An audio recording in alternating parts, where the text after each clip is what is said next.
Hi everyone, and welcome to the 9th annual CR Arthritis event at the CRA and AHPA annual scientific meeting. And today I am joined by a research scientist at Arthritis Research Canada, as well as a associate professor in the Department of Pharmaceutical Sciences at University of British Columbia.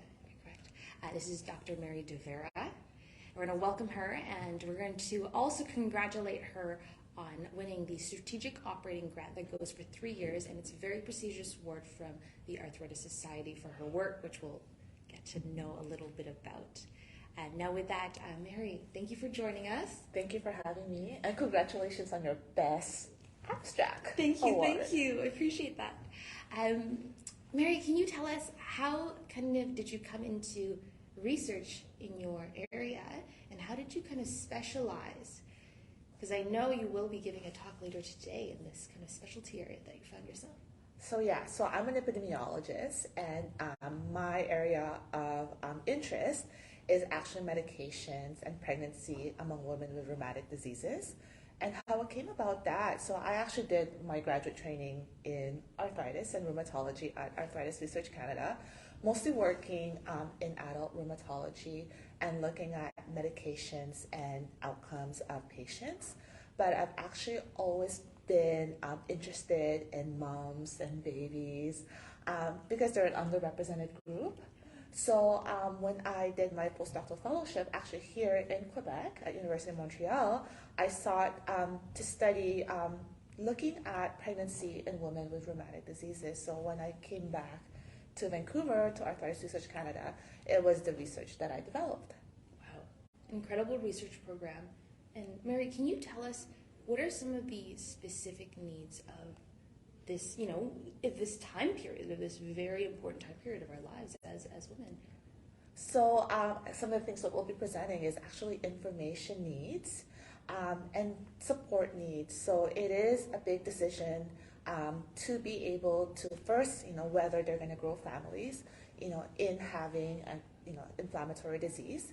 And then there's also the decision on whether to take medications or not. In a normal pregnancy or a pregnancy without disease, women or females, they don't take medications, they don't drink, they don't eat sushi, so we know what not to do. But in rheumatic diseases, active disease is actually very detrimental to pregnancy outcomes. So it's not a matter of not taking medications. You actually need to be able to make the decision and weigh the risks and benefits of taking medications to get the disease control, which is really important to have a safe pregnancy. Wow. I didn't really consider that, but it's true, right? We in good health, you assume that during that period you abstain from certain things, but as also a patient, I can see myself, I'm like, I can't go without my medications. Oh. Wow. And can I ask, what are some of these educational, perhaps you're developing some of these educational tools, strategies, resources? Yeah, so it's actually really encouraging, hopeful, and exciting. I think since I started my research career, 2013, so it's my 10-year anniversary as an investigator, we've actually come a long way in better understanding the impacts of medications on pregnancy outcomes. And the guidelines have come out. So when I started, we did not know. And it was really like a dark ages and medications in pregnancy and rheumatic diseases. Now we know what are safe, and now we have guidelines from EULAR, from ACR. What I guess is missing is getting these out. But in terms of educational and support, we have great resources from patient groups like CAPA. So they have fantastic resources for pregnancy and also for parenting. And we're actually also looking to develop some of these educational tools that have come out from our research, where we are finding that although we have evidence on the safety of some medications, it's still not translating to patients. Oh. And with that, can I ask what your research is targeted to do, and maybe perhaps to answer some of those questions or those gaps? So it's a two-part research. So although we now know more about medications, there's still much to know. So my earlier research focused on conventional synthetic DMARDs and also biologics as they were coming out. But now we have biosimilars, we have all these new targeted therapies that we actually need to know what their pregnancy impacts are. So that's part one. And also, we need to know what happens, still with conventional synthetic DMARDs and biologics as the child grows. So there's questions around cognitive development, associations with outcomes such as autism and childhood asthma, even rheumatic disease itself. So we need to follow the kids as they grow up on these medications that have been around for a longer time. And then we need to know more about the medications that are new, the treatments that are new. And then that's part two, is going to patients and asking them how to make these decisions and how we could support them to make decisions so that they can have confidence. Because again, it's not enough that we're generating the evidence. It needs to get to patients, and patients need to feel confident that they've made the right decisions for themselves. Absolutely. And I know Mary is such a strong advocate for health equity, and I know, even though she hasn't touched on it yet, that you have equity components in your work. Can I ask, whether that's from how the study is designed, who is recruited, participating, to who is followed? Can you tell us about, the special things that you've done with your research? Oh, thank you. Yes, EDI is very important. Equity, diversity, inclusion is very important. As a woman of color myself, I want my research to represent the real world and the whole spectrum of patients that are seen. So the most recent research study that we conducted, where we recruited women with rheumatoid arthritis across Canada, we really worked on our recruitment to make sure that, again, it is representative and it has the whole spectrum of patients. So we did targeted recruitment, and we're really proud that we were able to represent participants from Indigenous communities, from ethnic communities. So now we're going to take all of that learning to our future research, again, to make sure that our recruitment is representative. Yeah, and from your point of view, not only, I know you have a passion for this and you want to see the representation, but I want to kind of hit home the point that having a representative sample, how does that play into our research, what we find, how we then use those outcomes in a more equitable way? Could you kind of share with the audience how, even though it seems like a small change, it's actually big. It's a big change, because we want research to inform care, and who you're researching are the people that those guidelines, those resources are going to be targeted to. So that, again, you want to make sure that the research represents patients who will be using this information. Yeah, absolutely.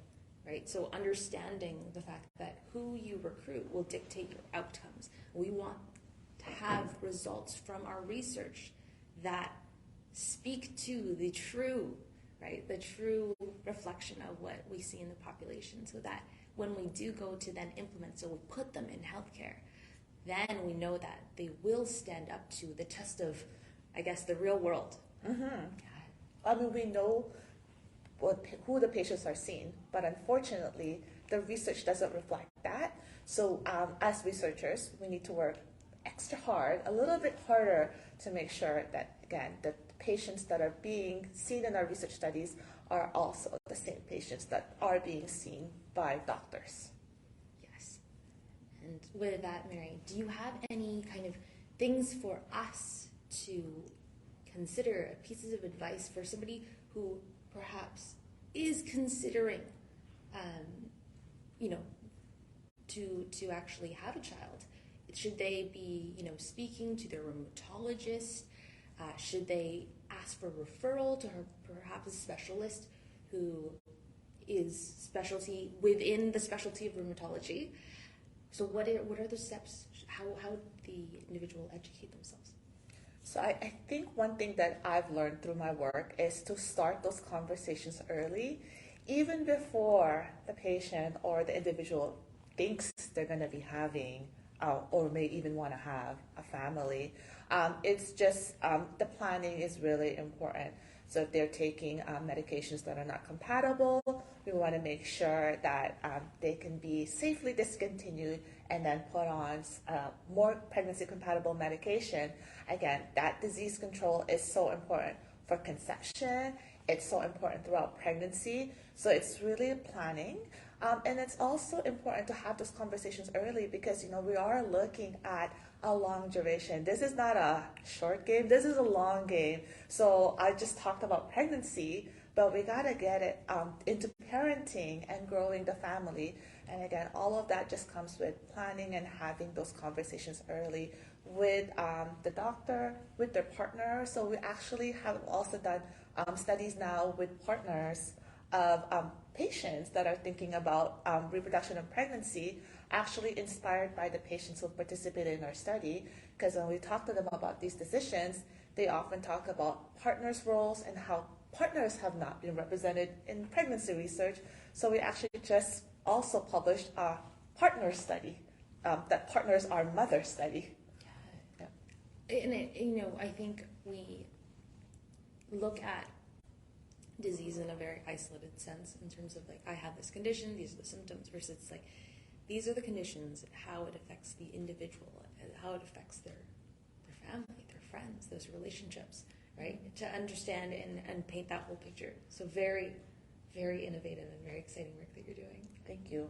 And I love it. I think being a part of a family is one of the most, I think, rewarding things. And I think about being able to support that in patients with rheumatic diseases. And I think this is what makes this research so meaningful for me.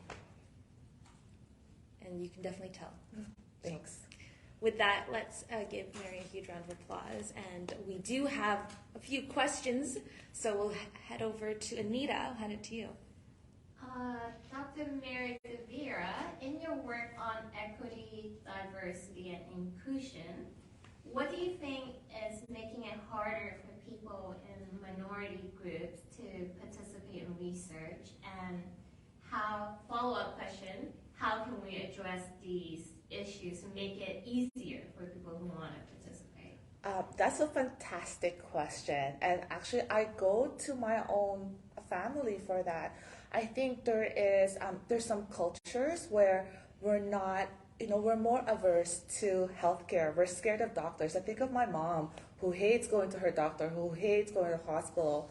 So if you even add research, that's a whole complication that you're adding already. So I think it is just making research accessible. I think platforms such as Arthritis Broadcast Network as ACE, which just introduces, what research can do. I think that's one way. I think another barrier is, again, it's just not a lot of people understand what research is, right? So, and I think that is the onus for researchers and scientists like myself to, again, get out there and explain that research is asking questions that could improve patients' lives and doing a research study to try to answer that question. So, and then I guess some of the things that we could do, again, in terms of making it accessible, as simple as language. So recruitment in French, English, we do that a lot, but we're actually now exploring recruitment material in the languages that Canadians speak. I speak Filipino, so I should be able to do a recruitment in Filipino. One of my research assistants, she speaks Punjabi, also a widely spoken language. I come from Vancouver, where we have a big Chinese community, so recruitment materials in Chinese, Cantonese, and Mandarin. So I think those are steps that we could take, and those are actually steps that we're going to be taking in our future research. Amazing. And Nita, any other questions? All right, with that then, I do want to thank everyone for joining us, and I hope you join us for our next session. And with that, we're going to say goodbye to everyone for now. Thank you. Thank you.